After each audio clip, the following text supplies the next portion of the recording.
क्या आपने कभी सोचा है कि जब पांडव हिमालय की ओर स्वर्ग जाने निकले थे तो एक एक कर सभी गिरते चले गए। युधिष्ठिर अकेले ही स्वर्ग के द्वार तक पहुँचे, लेकिन सबसे पहले जो गिरी थीं वो थीं द्रौपदी। कहा जाता है स्वर्ग की उस कठिन यात्रा में द्रौपदी एक ऐसे अदृश्य पाप का बोझ लेकर चल रही थीं जो उनके पूरे जीवन पर छाया बनकर मंडराता रहा। पर सवाल ये है, वो पाप क्या था?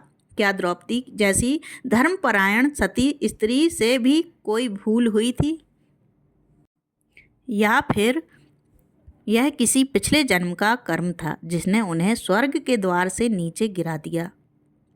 आज की इस कथा में हम उस रहस्य को खोलेंगे जहां प्रेम, अहंकार और न्याय तीनों की परीक्षा हुई थी। तो बने रहिए अंत तक, क्योंकि द्रौपदी का पतन सिर्फ एक स्त्री की कथा नहीं बल्कि मानव के भीतर छिपे भावों का आईना है। द्रौपदी का जन्म स्वयं अग्नि से हुआ था और उनका सौंदर्य, बुद्धि और तेज तीनों अद्वितीय थे।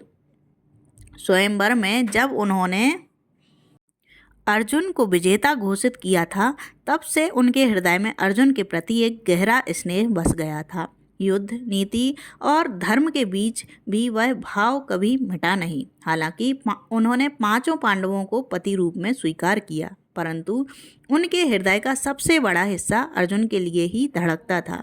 वे सदा चाहती थीं कि अर्जुन उन्हें सबसे अधिक स्नेह दें, और जब भी अर्जुन अन्य स्त्रियों से विवाह करते, उनके भीतर ईर्ष्या और दुख की लहर उठती। द्रौपदी का जीवन जितना तेजस्वी था उतना ही दुखों से भरा भी था।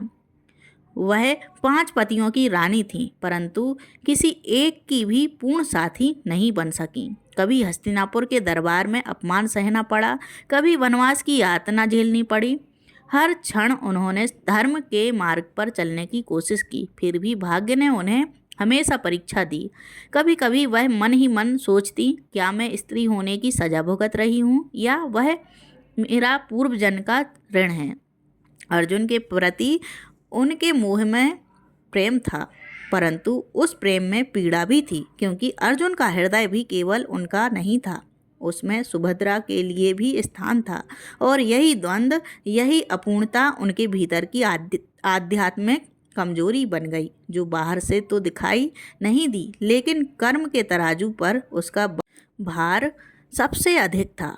स्वर्गारोहण के मार्ग पर यही भार उन्हें नीचे खींच लाया, क्योंकि स्वर्ग का द्वार उन आत्माओं के लिए है जो पूरी तरह मुक्त हों मोह, राग और द्वेष से। महाभारत युद्ध के बाद जब धर्मराज युधिष्ठिर ने राज्य त्याग दिया, तो पांचों पांडव और द्रौपदी हिमालय की ओर निकल पड़े, स्वर्ग की ओर, अपने अंतिम सफर पर। कहा जाता है उस समय धरती शांत थी, हवा ठंडी थी और उनके कदमों के नीचे बर्फ थी। हर एक कदम के साथ वे अपने जीवन के पाप और पुण्य से मुक्त हो रहे थे। लेकिन जैसे ही यात्रा शुरू हुई, सबसे पहले द्रौपदी गिर पड़ी। भीम ने तुरंत युधिष्ठिर से पूछा, भाई यह क्या हुआ? द्रौपदी तो सदा हमारे साथ रही, हमारे लिए दुख सहती रही, फिर वह स्वर्ग के मार्ग से नीचे क्यों गिरी? तब युधिष्ठिर ने शांत स्वर में उत्तर दिया, भीम, द्रौपदी ने जीवन में एक सूक्ष्म लेकिन गहरा पाप किया था। वह पांचों पतियों में समान प्रेम नहीं रख सकी। उनके हृदय में सदा अर्जुन के प्रति विशेष मोह रहा। यह सुनकर सब मौन हो गए, क्योंकि यही वह क्षण था जब द्रौपदी के पतन का रहस्य खुलना शुरू हुआ। जब द्रौपदी गिरी तो भीम की आंखों में आंसू थे। वह बोले, भाई, क्या थोड़े प्रेम में पक्षपात करना भी पाप है?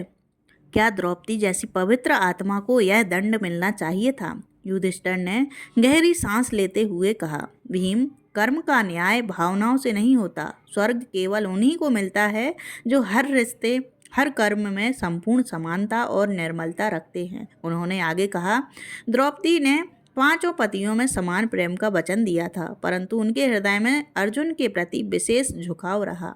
यह झुकाव मनुष्य के लिए सामान्य है, परंतु देवत्व के मार्ग में यह एक बंधन बन जाता है।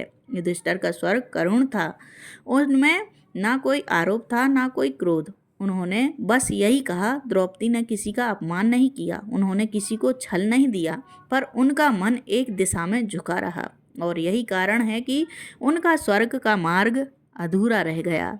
यह सुनकर सब मौन हो गए, जैसे धर्म और भावना के बीच की रेखा अचानक स्पष्ट हो गई हो। द्रौपदी का पतन केवल एक घटना नहीं थी, बल्कि आत्मा की अंतिम परीक्षा थी। स्वर्गारोहण का मार्ग दरअसल आत्मा की परख का मार्ग है, जहाँ हर कर्म, हर विचार और हर भावना तौली जाती है।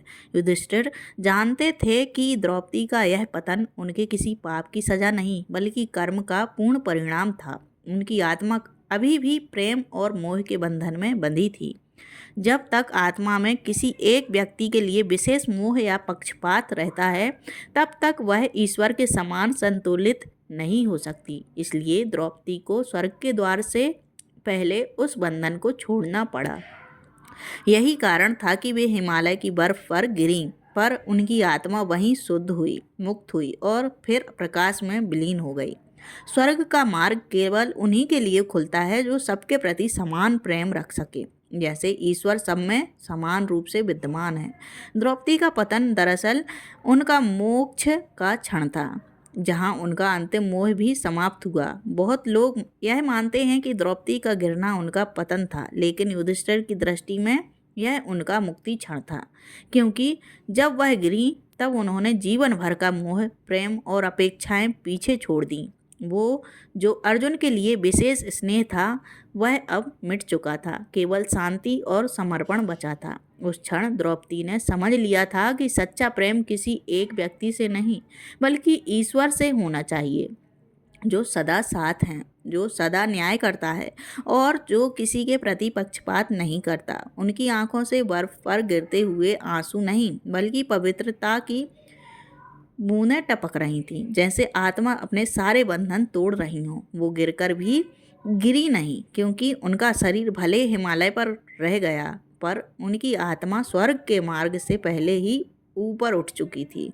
और शायद यही कारण है कि आज भी द्रौपदी का नाम लिया जाता है, एक ऐसी नारी के रूप में जिसने अन्याय का विरोध भी किया और अपने कर्मों का परिणाम भी स्वीकार किया। द्रौपदी की कहानी हमें यह सिखाती है कि स्वर्ग या मोक्ष किसी तपस्या, यज्ञ या चमत्कार से नहीं मिलता, वह मिलता है मन की शुद्धता और भावों की समानता से। द्रौपदी जैसी तेजस्वी, साहसी और धर्मनिष्ठ स्त्री भी जब मोह के सूक्ष्म बंधन में फंसी तो स्वर्ग का मार्ग अधूरा रह गया। लेकिन उनका पतन कोई हार नहीं थी, वह आत्मा की अंतिम शुद्धि थी, जहां उन्होंने अपने सभी भावनात्मक बंधन त्याग दिए। हम सबके भीतर भी कहीं ना कहीं एक द्रौपदी छिपी है, जो प्रेम करती है लेकिन समान नहीं कर पाती, जो न्याय चाहती है पर मन में पक्षपात भी रखती है। और जब तक हम इन सूक्ष्म भावों से ऊपर नहीं उठेंगे, हम भी अपने जीवन के स्वर्ग तक नहीं पहुंच पाएंगे। इसलिए